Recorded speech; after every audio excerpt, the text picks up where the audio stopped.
sur Europe 1. Dimitri Pavlenko, vous recevez ce matin le sénateur Renaissance des Hauts-de-Seine, Xavier Iacovelli. Bonjour Xavier Iacovelli. Bonjour. Bienvenue sur Europe 1. Nous sommes à 4 jours du premier tour des élections législatives. Qu'est-ce qu'on dit en ce moment, Xavier Iacovelli, dans la Macronie, sans langue de bois? Est-ce que vous pouvez nous éclairer sur l'état d'esprit ces jours-ci? On a l'impression que ça va pas très fort le moral. On va pas vous dire que tout va bien, qu'on n'est pas dans une situation difficile, mais on est combatif. On est combatif parce qu'on pense que le projet qu'on défend, celui qui est porté par Gabriel Attal et par l'ensemble des sensibilités de la majorité présidentielle, est le plus protecteur pour les Français. Mais c'est quoi le projet exactement, Xavier Iacovelli? Sinon de dire tout sauf la gauche et tout sauf le Rassemblement national. Mais déjà, je pense que ça, c'est un élément important. Je pense que les Français l'ont encore vu hier lors des débats, entre une LFI qui pourrait avoir comme slogan « Pour vivre heureux, vivons taxés » et un Rassemblement national qui est plutôt un pas en avant, deux pas en arrière. Hier, on a eu un Premier ministre, effectivement, Gabriel Attal, qui était solide, qui était concret, qui était offensif et qui maîtrisait ses dossiers. Oui, effectivement, on a des situations difficiles. On a un pays qui est endetté par une accumulation de crises, à la fois Covid, inflationniste, la guerre en Ukraine. On a dû effectivement faire un certain nombre de dépenses importantes pour notre pays, pour protéger les entreprises, pour protéger les salaires, pour protéger les Français.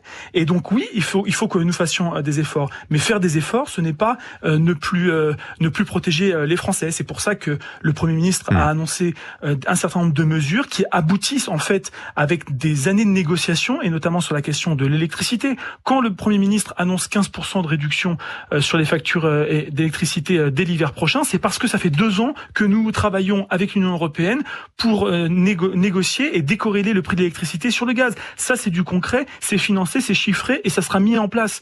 Quand on fait la proposition de supprimer les frais de notaire pour les primo-acquérants, pour les petites successions augmentées de 100 à 150 000 euros pour permettre de ceux qui ont des petites successions, ceux qui veulent céder leur maison, leur patrimoine à leurs enfants, et que ça soit exonéré d'impôts, ça c'est du concret, c'est financé et c'est chiffré. On pourra vous rétorquer qu'il y a des mesures qu'on va retrouver dans le programme du Rassemblement national, qui sur l'énergie, des mesures plus spectaculaires de baisse de la TVA. Vous nous dites 15% de baisse des tarifs, après combien de hausses? Enfin, vous voyez, on pourrait prendre point par point, tout est critique. Attendez, je veux bien qu'on... on peut prendre point par point, il y a pas de souci. On n'a pas le temps, mais on va pas pouvoir. Donc vous lancez des anathèmes sans pour autant nous laisser la possibilité de répondre. Je suis désolé sur la question de la TVA. On n'a pas le droit de vous répondre, Xavier Iacovelli. On peut pas challenger un peu ce que vous dites? Je vous réponds justement à votre challenge, justement. Bon.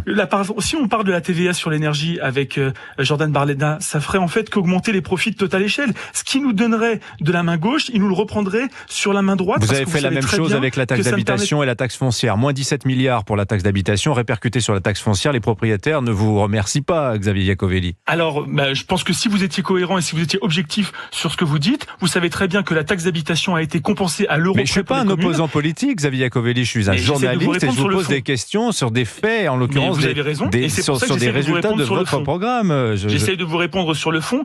La taxe d'habitation qui a été supprimée pour l'ensemble des locataires a été compensée pour les communes à l'euro près. Donc il n'y a pas eu de perte pour les communes, et certaines communes ont décidé d'augmenter leur taxe foncière, mais qui n'a rien à voir avec la suppression de la taxe d'habitation, puisqu'elle était compensée par l'État à l'euro près. Donc ce qui est bien, c'est que tous les Français sachent exactement ce que l'État a fait et ce que les communes ont fait. Alors voilà, donc ça pour des points de programme, des points de bilan. Revenons à l'actualité de la campagne. Ces mots d'Emmanuel Macron, qui est accusé de jeter de l'huile sur le feu en brandissant le spectre de la guerre civile. Est-ce que vous croyez, Xavier Iacovelli, que ce soit efficace de dire ce genre de choses sur le plan électoral, la rhétorique du moi ou le chaos, le renvoi dos à dos des extrêmes? Non, mais moi, honnêtement, je suis pas sur des propos sur guerre civile. Moi, c'est pas ça qui m'intéresse. Il a eu tort de dire ça, vous pensez, le président? Je vous le dis, moi, je pense honnêtement que la question est avant tout l'impact sur le pays. Quand on voit effectivement un certain nombre de pépites qui ont été encore distillées hier sur la suppression des réseaux d'éducation prioritaire par le Rassemblement national, c'est 5000 écoles et collèges publics qui seraient privés de moyens avec des heures supplémentaires qu'ils ont actuellement et des moyens pour les enfants qui seront supprimés dans cette mesure. Ça, c'est des mesures concrètes, c'est-à-dire que j'entends, mais guerre civile, moi je parle de l'impact. Ce sont des Français qui tuent d'autres Français. C'est ça la guerre civile, Xavier Iacovelli. Les mots ont un sens. Je viens de vous répondre, Dimitri. Je viens viens de vous répondre. Je viens de vous dire que moi, je ne suis pas sur cette ligne-là. Je suis sur la ligne de l'impact et sur le fond des propositions. Si Jordan Bardella ou Jean-Luc Mélenchon venaient à appliquer leur programme s'ils étaient aux responsabilités, ça serait effectivement le chaos économique et social pour notre pays. Et c'est ça qui m'intéresse le plus, c'est l'impact pour les Français. C'est pas la question de guerre civile ou pas. Moi, je suis pas dans ces sujets-là. Bon.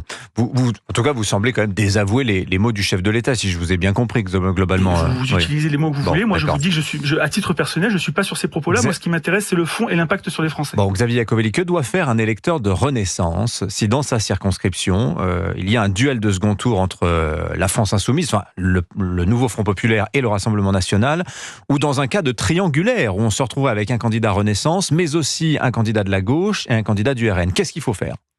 Qu'est-ce que vous recommandez ? Ce qui est principal, c'est de faire barrage avant tout au Rassemblement National. Ensuite, quitte à voter les candidats LFI. de la gauche, ils sont pas tous les mêmes. Oui. Je vous le dis clairement. Un candidat socialiste, écologiste, communiste, c'est un arc républicain que je combats aujourd'hui un certain nombre de leurs propositions, où je ne suis pas d'accord, mais il n'y a pas de dérive identitaire, communautariste ou parfois même antisémite de la part de ces partis. Ce qui n'est pas le cas aujourd'hui de tous les LFistes. Alors je ne mets pas tous les LFistes dans le même panier, parce qu'il y a effectivement un certain nombre de LFistes qui représentent l'arc républicain. Mais donc le RN et LFI, c'est pas la République, selon vous, Xavier Iacovelli ? Je viens de vous répondre sur le fond et je viens de vous répondre par détail. Donc vous me dites, les écologistes, c'est l'arc républicain, mais le RN, c'est pas l'arc républicain.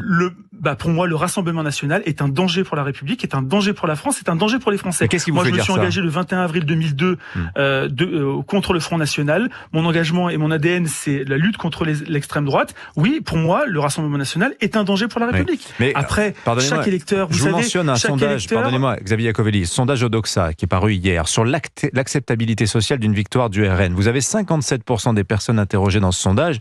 Vous pourrez toujours me dire c'est un échantillon, bien sûr, mais quand même 57% des Français qui ne sont pas hostiles à une majorité RN au soir du 7 juillet, du second tour des législatives. Est-ce qu'il n'y a pas une déconnexion entre la sphère politique, les élus et les électeurs ? Mais le fait de ne pas être d'accord avec 57% des Français, ça ne fait pas de moi quelqu'un qui n'aurait pas de conviction. Moi, j'ai des convictions profondes qui font que je ne pourrai jamais de ma vie voter ou appeler à voter pour un candidat du Rassemblement National. Après, les Français feront leur choix en leur âme et conscience. Mais en tout cas, ce qui est clair, c'est que moi, je combattrai toujours les idées. Vous savez, moi, je suis binational.